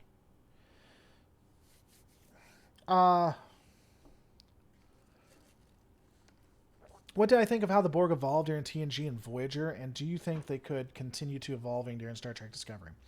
I've discussed this. I have discussed. I have an entire series. I don't know if you've seen it, but I have an entire series with the Borg. I have done an episode by episode breakdown of the Borg, and have really hashed them out as much as I can until Picard comes out. The Borg that you see at the end of Voyager is not the Borg that you see in TNG. The evolution of the Borg, how far they go with the Borg, is almost, in my opinion, it's near unreasonable. And I think that it's almost a completely different species. And the reason they did that, I had Lisa Klink on, who's wonderful. I love Lisa Klink to death, man. A wonderful writer. And we discussed this. They were writing in Voyager to make a good story. They cared about continuity, but they cared more about a good story. And that really shows, especially in the last seasons of Voyager. And she wrote a lot of the Borg stuff. And so I'm not a huge fan because I think that they turned the Borg into something else. They turned them into another species, and they didn't need to. And they made the Borg incredibly weak. What is the alpha canon for the Borg's beginning? We know the Borg started off on their own planet, probably half cybernetic, not, and then expanded in the Delta Quadrant from there. I'm not anti-Federation, I'm anti-arrogance, and it was arrogant to go into Dominion territory after the objectives of the destruction of the Odyssey. You say Discovery, I'm assuming you mean the Odyssey. Yeah, I would agree. But then we wouldn't have it. I mean, you could have written it better. You could have written it in a way that made sense. The message should have said, "We are looking to explore beyond our borders. May we have your permission to come through the newly found wormhole and explore?" We should have given a year for a response. I don't know if a year. In theory, you'd have to do that everywhere you go. So I don't know that them sending something out and then waiting a year. I do think that you can explore borders, and then when you find out you're in someone's, you immediately back off, which they did. There are TNG episodes where that happens, where it's like, wow, we didn't know you're in our border. If you ask us to leave, we will leave and never come back. But we would love to have a discussion with you. That happens in TNG. I think it even happens in DS9, but it doesn't with the Dominion. I'd like to see a Borg and liberated Borg face off. We might see that. The changing of the Borg began in First Contact. Yeah, I would agree with that. The Queen, for sure. And the Queen was specifically a bad change. And it was something forced upon them. But I don't know that... they still continued to go. Alpha canon for the Borg only goes up to 500 years according to the Voyager. Okay. Talk to you later, Continuum Trek. Hey, if you guys haven't seen it, check out Continuum Trek. He has a lot of good videos. Still's my theme song, but he has a lot of good videos. So check him out for sure. Was the Borg Queen a mistake? Absolutely, the Borg Queen was. She was a mistake from the get-go. It was a horrific idea. It was only done because executives broke the number one rule of filmmaking, which is they underestimated their audience. And so she was created as a way to have a single specific... Hi. What's up? You a big Borg Queen fan? Is that what you're trying to tell me? She was horrifically written. You know that, right? Don't you use your wiles on me.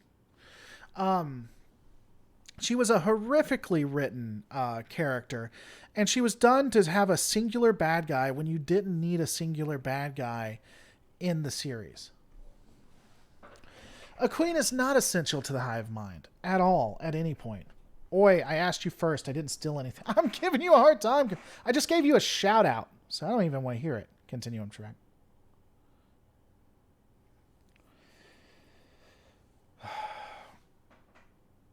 So, I don't, what were we talking about? It happened in the Corbomite maneuver. Even Kirk wanted to leave an area when he found out that he was intruding. Yeah, I mean, so the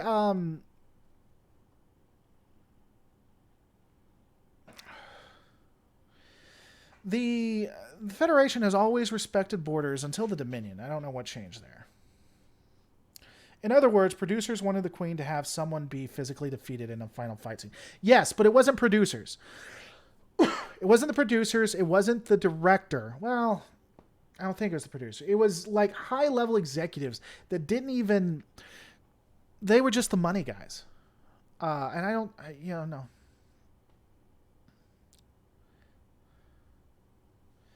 I agree that the Queen undermined the entire concept.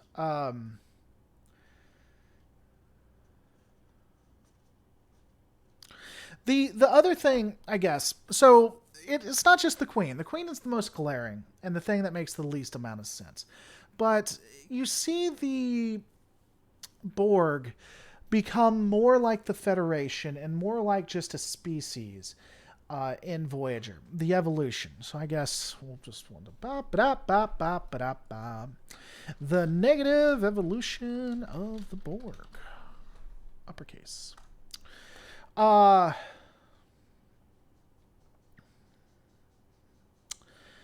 So, in Voyager, the Borg go from everything they were into something different, into a new species. An example of this is not only the Queen, but specifically, if you remember, when you first encounter the Borg, when you first encounter them, they use subspace fields, right?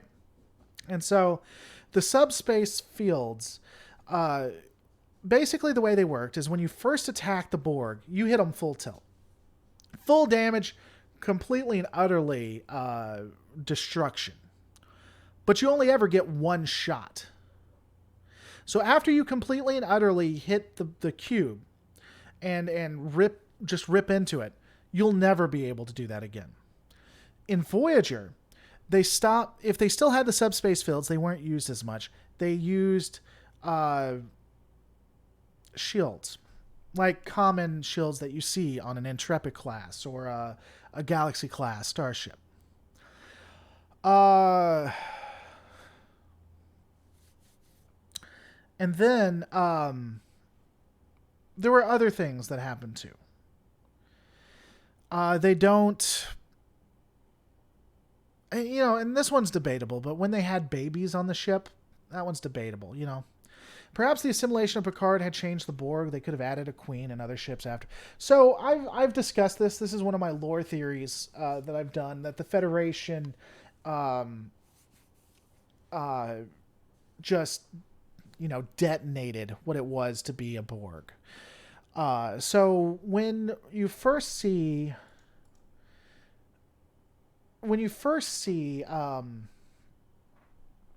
the Borg, and when we first meet them through Hugh, even though it doesn't make a ton of sense, they somehow introduce individuality into the Borg, which, again, doesn't make a ton of sense, but let's just ignore that for a second.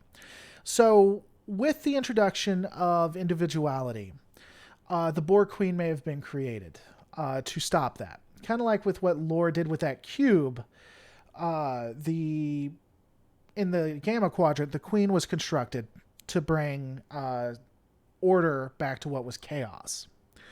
Okay. Then the more they assimilated Starfleet officers, because we know that they did, the more they began to have this issue with what was offered, with what was brought. And so with every assimilation, it changed them just ever so much,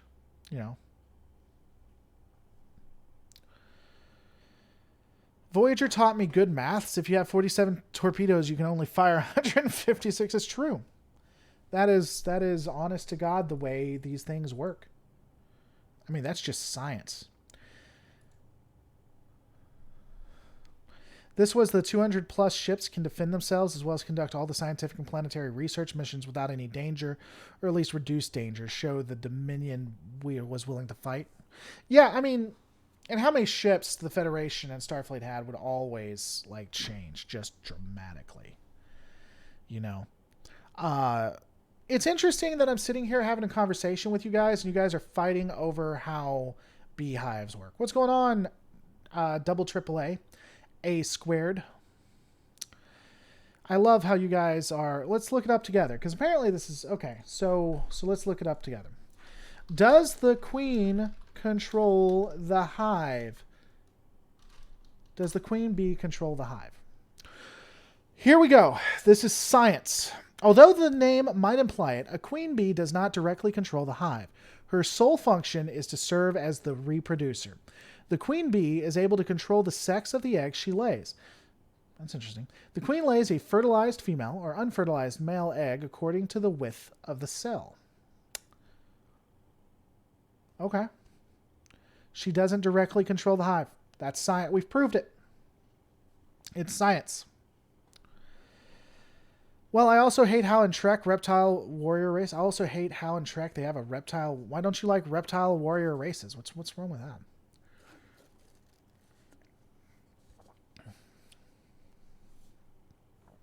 Yeah, the one thing that was always intriguing is that they would the one thing that was always intriguing is that there would only be like a ship or two ships in a sector, specifically around Earth, which made absolutely no sense. Earth would only have like a ship there. How the hell do you... That is just ridiculous. Like, utterly. Nature science is very sad. Yeah, I would... Bees have fixed sexism. We've proven it. Bees have specifically fixed sexism. Sexism is no longer an issue thanks to bees. Norcal Pepper, helping out the channel. Thank you. Made no sense. The Borg wanted humans. We added no tech. Yeah, they really liked humans. The reason why I think there was a focus on the humans was because it was the base of the Federation. That's where the heart of the Federation was. But the hyper focus on humans was always kind of odd. The purpose of the queen is to keep the hive going. Look up how successful hives are without a queen. That makes SC. That doesn't matter. I don't care. I didn't say that a hive couldn't be. I didn't say a hive was successful without a queen. The question was, could a hive control? Does a queen control the hive? That's completely separate. That's like saying SC. I can definitively make outgoing phone calls with this phone as long as it's has electricity and is connected to the network. I can make a call to an extremely attractive woman that I intend to see on the 6th. And then SC, you would come back and you would say, Lore, the front screen wouldn't work if that glass on it wasn't tempered appropriately. They're two different topics. We're not arguing about the same. It doesn't matter if it can survive or not. It matters if they directly control it. That was the question. Why are we fighting about bees? Yeah, that's what I'm saying. How'd they even get me on this? I'm sorry, by the way. I won't get upset. Honey, hashtag honey triggered. Okay. Let's bring it down. We got a little heated. Let's simmer on down. For those who are watching or have recently joined, just so you know, I'm trying something new where I will be doing live streams anywhere from about 3 to 7 hours for you guys where we interact. My hope is to make enough in these live streams so that I can take more time on the videos that I do. I'm only going to produce less. I'm going to produce less videos, but of higher quality. That is the focus. How many Navy ships are stationed in DC at the moment? Well, DC is landlocked, so I don't think they have many. But I bet you there's a lot of ships that are stationed near DC, near any of the major ports, as well as in Hawaii.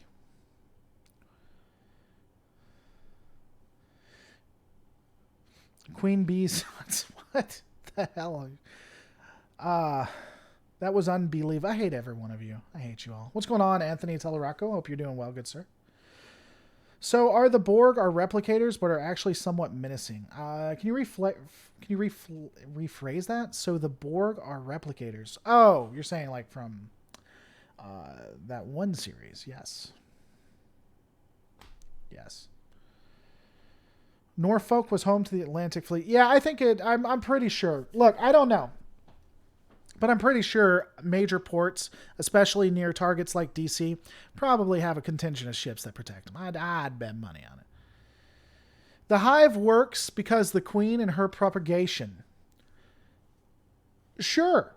The hive also works because we know that gravity works. The hive also works because we know that air is something that exists and they're able to breathe. The hive works because I haven't taken a flamethrower to it yet. There's a lot of reasons the hive works. Now, I think the Borg could live without the Queen, but even if you could successfully make the argument that the Borg required the Queen, doesn't mean she is in charge of the hive mind. There's no way. It is literally impossible that you don't understand.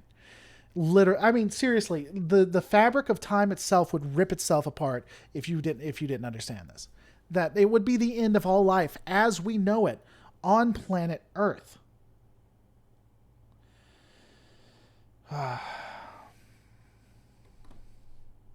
Air is sexist and should be banned. It should be. H2O? Well, no, wait, that's water. But yes, air should be banned. It is very sexist. That's just science. There are 180 ships just in the mid-Atlantic fleet. I'm sure a few are in position to quickly respond to issues all along the U.S. Atlantic coast. I would agree with that too. Picard, Janeway, and co. are firing phasers at Borg drones who have adapted. Me out of the way, blast away the drones with an assault rifle. Yeah, I mean, the only thing... So a lot of people have brought that up. The Borg, why don't you just shoot them with a bullet? So here's my counter to that. The Borg have like technology and some form of metal on them, right? And so it's possible that they're bulletproof, that you can't get through. Now, I know there's flesh, so you could hit the head. But I wonder if you fire at them, if they're not bulletproof.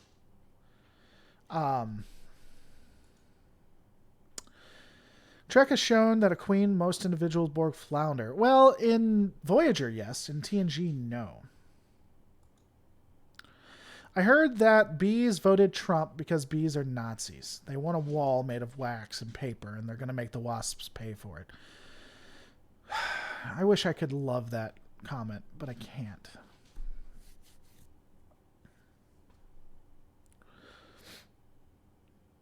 Yup. I hope Picard makes the Borg interesting again, keep the Queen limited, and build a new mythology around it. We'll have to see. I'll be interested. Yeah, I don't want to get into 9/11. We're going to go ahead and bypass that one. Though, if you bring up 9/11 and saying we didn't have enough air defense for it, that has definitively been proven.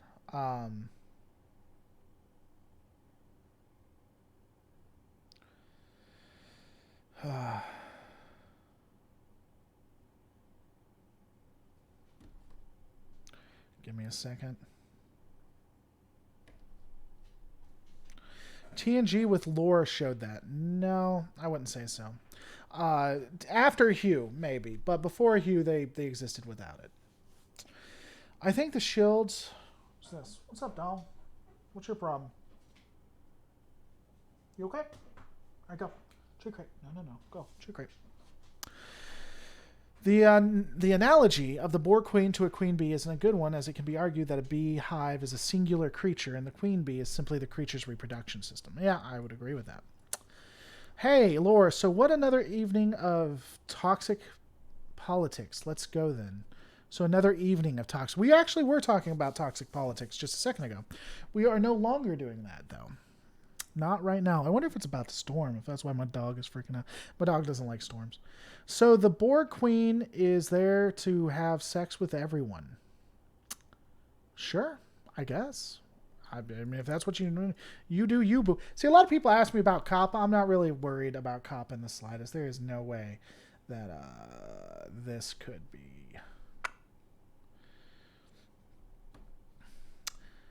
The meow meow looks cute. Well, thank you. I'm sure he thinks so. He's trying to sleep. He's getting pretty pissed off at me because I'm sitting here, like, when I touch him, he just wants to sleep. Watch, I can do him again.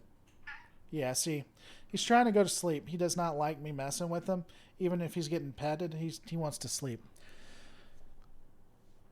I'm from Canada, so I'd like to know what your stance is on the gun policy in the U.S. Why the hell would I ever answer that, Timothy Wellington? Why on God's green earth do you think I would at any point answer that question? I guess we can. I am pro.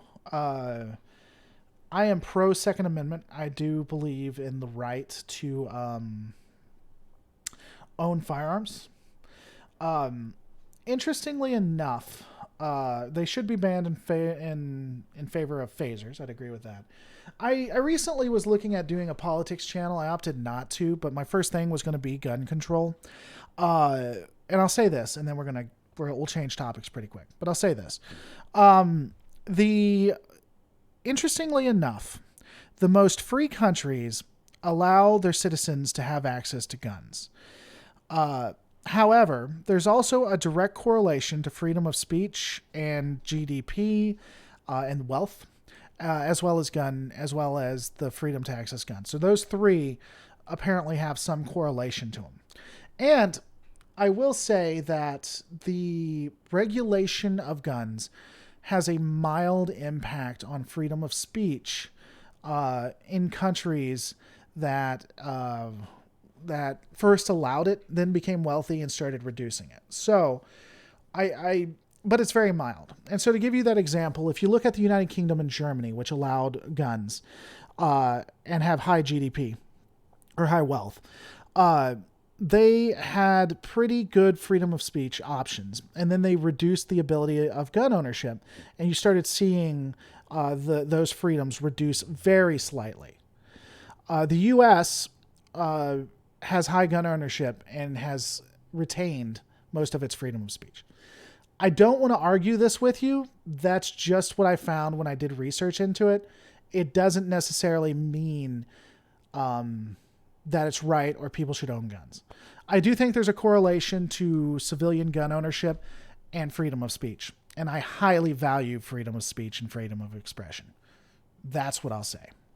Are there more respectable ways, more better ways to allow citizen gun ownership and save people?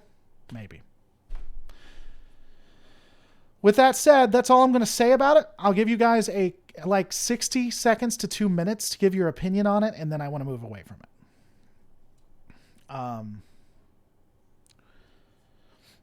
But anyway, that's just my opinion on that. So pick something else. What should we talk about? What's going on, Adam of Grayskull? Hope you're doing well, good sir. I'd argue that the Borg Queen is the id of the Borg hive mind, a consequence of having so many unruly minds. It's possible.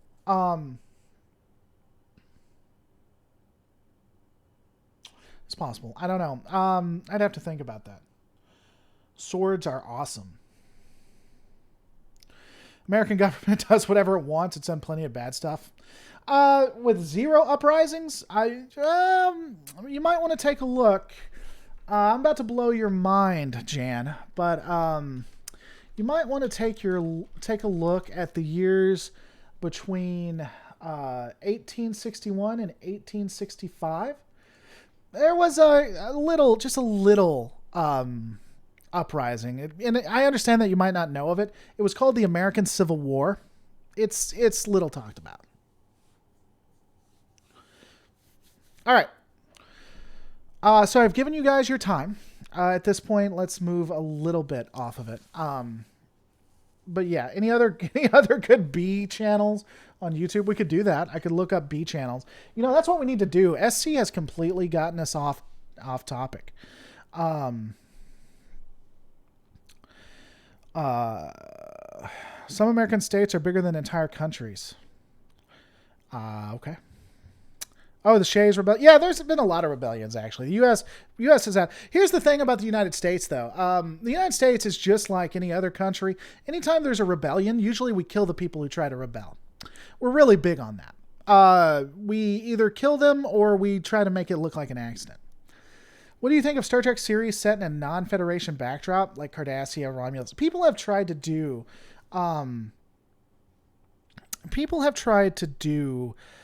or have tried to, pitch non-human series. I don't think they can work because I don't think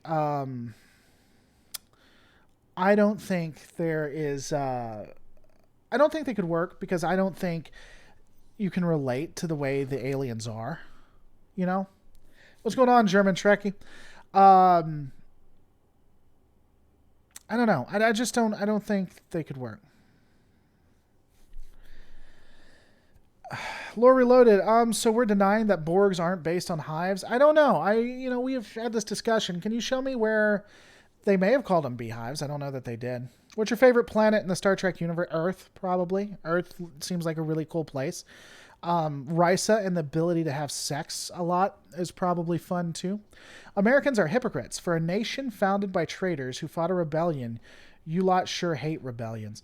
First off, we didn't fight. We aren't traitors. We didn't turn around. We fought a bunch of Nancy pansies who thought they were better than us and thought that they could control us. Just because we beat the hell out of you guys and you can never win any wars since that and you have to rely on us, isn't my fault. I can't help the fact that the United Kingdom is so weak that it has to rely on America to save it every time. But hey, it's kind of understandable when you guys get so scared and get so triggered by people using words that you don't like that you have to try to arrest people because they said something bad on Facebook. So I understand that the UK can't stand up for itself and that you got to let daddy come. It's okay because the UK, you're all chill, you're like children. Daddy has to come and save the day. I get that. Just don't get upset about it, okay? We kicked your ass in the American Revolutionary War because you were the bad guys. You were the baddies. And we've saved you every time you've needed us to since. And that's okay. You can call me, to the United Kingdom as an American citizen, I am your daddy. And that's okay. I don't mind being the daddy of every UK citizen. That's all right. Didn't the British Empire take over India after that? I don't know. Did they? Did you forget about the War of 1812? Actually, the year 1812 disappeared. It didn't occur in history. It's kind of weird. It's one of those anomalies. Yeah, you guys are trying to get me off topic, is what you're trying to get me off topic on. Because I love history. I could talk about that for like ever. I do enjoy history. I am in Tennessee as well. Interestingly enough, I think the revolution is intriguing. I think the American Revolution was honestly okay. So I'll say this: I like to joke. I like to give you guys a hard time, but let me say this: I think that the American Revolution was started by people who had always wanted to break away from England and were very opportunistic. And I think the leaders of the United Kingdom, the king and the military leaders, were idiots and could have clearly won, but didn't. They didn't take advantage of what they should have. I honestly don't know that, the rights of the at the top of the leadership, the top of the rebellion for the Americans, ever really mattered about the rights of the colonies. I don't know. Because again, if you look at the way England acted, England honestly wasn't as negative about it as they came out, right? So England, they created these laws that they never really even enforced. And this was for a war that arguably was completely for America, who wasn't doing their fair share necessarily. And so they try to enforce the law once, and then there's a lashback at it. There's a backlash at it, and they even stop after the backlash. But I really don't think. I don't know that the freedom or rights really mattered to the top level of the leaders of the rebellions in the colonies. I think you could make an argument that they were just looking for a reason.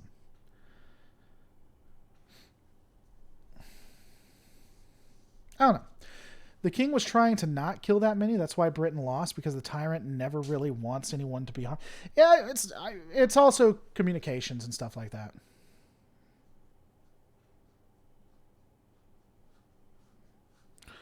Yeah, I don't want to get into it. I don't think it's as simple as the rich not wanting to pay taxes. I do think that the taxes may have come off unfair at all levels, but I don't think that the. I think the British. I think they enacted that because they thought, and they may have had a reasonable argument that the U.S. should have been paying more than they were, but they never really enacted it. And what's interesting about 1812 is that the War of 1812, yeah, the British just beat the living hell out of the U.S. at the beginning, but then the U.S. won like a major victory after the war ended. So,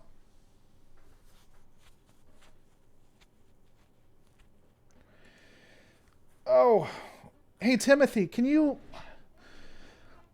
Timothy, something's weird with your text here, man. It's hard for me to read. Thank you so much for saving our asses against the Nazis. We couldn't stop them. Oh God, it hurts so bad. Oh God, the Germans beat us in 2 wars, and we really need the Americans to help us. Thank you, Daddy. Thank you. I think is what you just wrote to me, Timothy. And you're welcome. As your daddy, you're welcome. What's going on, CP Lassen? You joined at a great time. A great time. Good shirt. All right. So before I get off, because I think I am going to end it a little bit here, what did we have any other things Trek related that we wanted to have a discussion on? I'll probably come back and do a couple more hours. But for right now, I think we're going to end it fairly shortly. So anything else you guys want to talk about, get into? Any interesting? Any Canadians here? 3 dead trolls in a bag. What does that even mean? I've never heard that, Captain Moroni. The popular mythology of poor ragtag rebels beating an all-powerful government of tyranny is not actually what happens. I feel confident that in your schools, that's what you told. That's what you were told. Just like in German schools, the years between 1939 and 1945 like didn't happen. It just didn't. For those who are watching, if you're new to this, I like to give a hard time. People know that I'm joking with them. Timothy, I think you need glasses, my good friend. I may need glasses. Yeah, I've seen that argument. America would have existed had the war not happened, and World War II wouldn't have happened. I think Germany would have still went to war. I don't think that would have stopped them. It may have done their plans. What's your favorite Trek movie? That's a hard one. My favorite Trek movie. I don't like most of the Trek movies. Well, let me rephrase that. I don't. Some of them are all right. I don't know that I love anyone. Maybe Undiscovered Country is a good one, I think. I really like the nuance in it.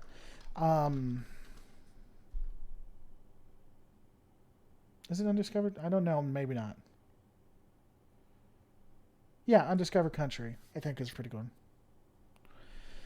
I'm not new, but I'm not nude. Well, I'm glad you're not nude, Charles. That would change the dynamic of our relationship if you were constantly nude in front of me.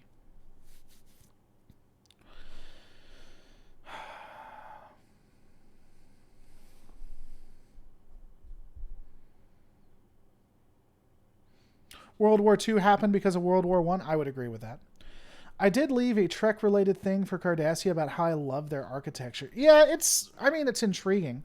I don't know too much about architecture, I'll be honest with you, so I can't comment on it. The styles are nice. They're pulled from human history, so sometimes that can take me out of it, right? I would agree that TNG movies were mediocre. At best. What did you think of the storyline of season 2 where Section 31 gets taken over?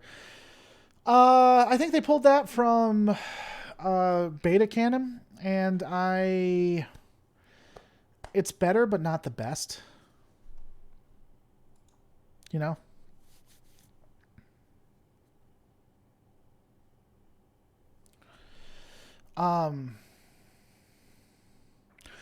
I'll say this. I do agree without America, most of the world would be dead. World War One and Two would have been lost. Yeah, let me say this too. I think that first off, Winell, thank you so much for supporting the channel. Wrath of Khan is my favorite movie. Wrath of Khan it's good, but I don't love it as much as other people do. Looking at World War II, World War One, I think the U.S., especially World War II, when the U.S. was isolationist, I think that a lot of death could have been prevented if the United States had seen what is clearly a war that they needed to be involved in and jumped in. That lives would have been saved. But I am as much as I say, because again, all my answers are nuanced, and obviously I'm joking. I think that the U.S. has its problems too. I'm a pretty big patriot. I think the United States has done more net good than net negative, though it has done some serious net negative. I think it's more a force of good than not. And so that's just me. A series about the occupation of Bajor with a Federation spy as protagonist. I don't think that'd work. I mean, that could be interesting, but I don't know. Would you agree that one of the strengths of Star Trek comes from non-fans being producers and directors? Both have Bennett and Nicholas Meyer wasn't Trekkies. Same goes for someone else. It can be. A lot of people get upset about that. I think that you can have someone who isn't ingrained into the culture or the fiction, who, if they're really good at their jobs, can write amazing stories, as long as they care about continuity. I think. Wouldn't America have joined the war with Canada had it not broken from the Empire? Maybe. Possibly. Stephen Bear wasn't a Trekker prior to being showrunner on DS9. Okay. I didn't know that. Dude, yeah, I mean, it's a game for people. The reason why you're seeing it is because I've stayed on longer than I usually do. But this entire thing is a game for people. They generally try to come on and see how far off topic they can get me. And they know I enjoy history. And they know I like taking shots at non-US things.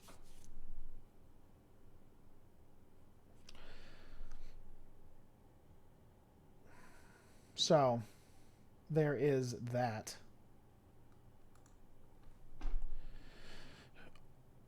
The life story of a Trill. It could work. Maybe. Maybe. In 1812, the Britons living in what is now Canada blew up. Oh, we've already talked about that. So old news. Old hat, good sir. Just exceptionally old hat. So if you guys are watching this, what's going to happen is starting now, I will probably be doing live shows Tuesdays and Thursdays. Probably Saturdays. Not this Saturday because I'm going to be with an exceptional woman. But generally, Tuesdays and Thursdays, I'll be doing anywhere from 3 to 7 hours of shows. And we can, be hanging out. Do you think, in your opinion, the battle between the Prophet and the Cosmogen could have been won the Dominion War? I'm going to get into that. That's actually going to be at the end of the Dominion War. But let me say this. I think that the entire Dominion War was probably a proxy war between the Prophets and the Paul Wraiths, and that everyone was used so that the Prophets could win the war. I sincerely think that. I think there's a good theory for it.